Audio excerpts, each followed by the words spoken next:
je suis sans arrêt en train de regarder le monde en imaginant des histoires à partir de ce monde-là et en exagérant à peine les situations que je rencontre. Et j'aime ça, quoi. J'aime vraiment l'imagination, quoi.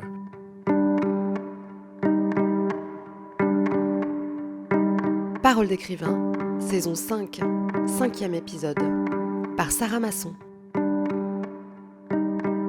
Avant de fermer boutique pour les congés estivaux, nous vous proposons de passer l'été avec Un homme sans histoire de Nicolas Caro, publié chez Lattès en mars dernier.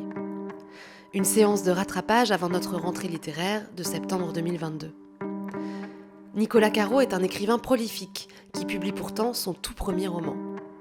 Journaliste à Europe 1, spécialiste de littérature, il a un faible pour la fiction. Pour lui, écrire, c'est d'abord et avant tout la force de l'imaginaire.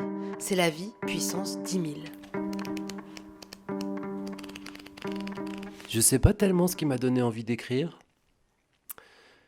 C'est pas comme certains écrivains, une sorte de thérapie personnelle. C'est pas non plus un truc. Je peux pas dire que que j'ai pas le choix d'écrire comme certains écrivains disent. Moi, c'est vraiment un truc c'est beaucoup plus superficiel. Quand je me fais un roman dans ma tête, régulièrement, tous les jours quasiment, à partir d'une situation que j'observe ou une idée que j'ai comme ça, un pitch incroyable ou une histoire poétique ou bref, je le fais dans ma tête en flânant, j'aime bien flâner, ou en buvant un café sur une terrasse. Et écrire, pour moi, c'est une manière de le mettre dans l'ordre, de structurer cette histoire-là qui me plaît bien. Et c'est aussi une manière, je pense, de d'écrire le livre que j'aimerais lire, en fait, quoi. Inventer soi-même ses propres lectures, voilà une bonne raison d'écrire en effet. Et en matière d'invention, Nicolas Caro est insatiable. Sa méthode d'écriture, se dégager du monde. C'est à partir du monde, exagérer à peine une situation que j'observe, que je trouve intéressante ou rigolote ou poétique, et en faire autre chose, en poussant les curseurs, quoi. Moi, je suis pas très, je suis pas dans l'hyperréalisme. J'aime bien justement la fiction pure, j'aime bien imaginer, mais rester à la lisière de la vraisemblance, mais vraiment à la limite, quoi. Parce que j'aime bien, je trouve ça très intéressant, les histoires vraies que j'observe, y compris les petites histoires de la vie quotidienne, hein, que je regarde, mais je les trouve toujours un peu décevantes. C'est normal parce qu'il y a des blancs dans les conversations, parce qu'on a moins de panache, parce il y a moins de coïncidences extraordinaires, et, ou alors dès qu'il y a une coïncidence extraordinaire, c'est tellement fou que on en oublie la réalité, enfin ça devient ubuesque, et on ne sait pas trop quoi en faire dans la réalité, une coïncidence extraordinaire. Qu'est-ce qu'on y apporte comme sens en fait?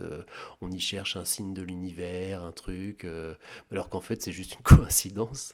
Dans la fiction, elle a une utilité cette coïncidence pour faire avancer l'intrigue par exemple. Hasard ou coïncidence, Nicolas Caro a toujours écrit.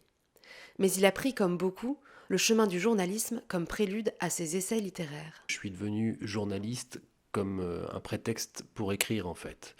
Et après, en fait, j'ai commencé par la radio et je me suis rendu compte que c'était pas du tout la même chose, quoi, bien sûr.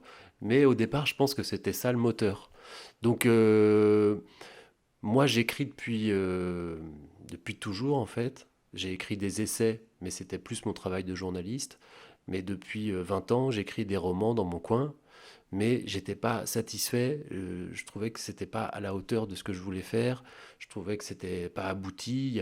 C'était des débuts, des milieux, des extraits.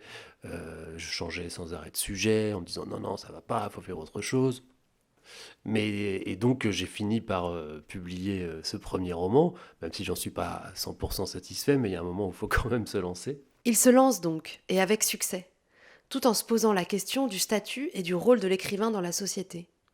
Un premier roman, c'est quoi? Je trouve ça intéressant de publier un premier roman. Le premier roman a un statut à part dans l'édition.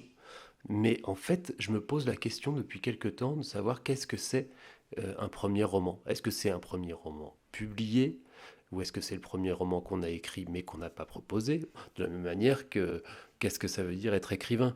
Est-ce que le type qui, disons, je ne sais pas s'il existe, mais admettons, l'équivalent de Garcia Marquez, mais qui n'aurait jamais publié, mais qui tous les jours écrit, et qui a en fait écrit, je ne sais pas moi, 10 romans qui sont des chefs-d'œuvre, hein. Personne ne les a jamais lus, mais ce sont des chefs-d'œuvre.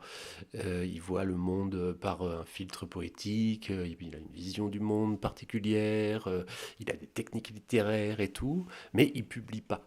Est-ce que c'est un écrivain ou pas? Et à contrario, est-ce que le type qui a publié un roman parce que, bah voilà, un jour comme ça, il s'est dit, je vais écrire, ça m'intéresse pas particulièrement, mais j'ai une bonne histoire.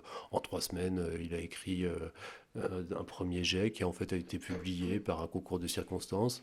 Et lui, on l'appelle l'écrivain.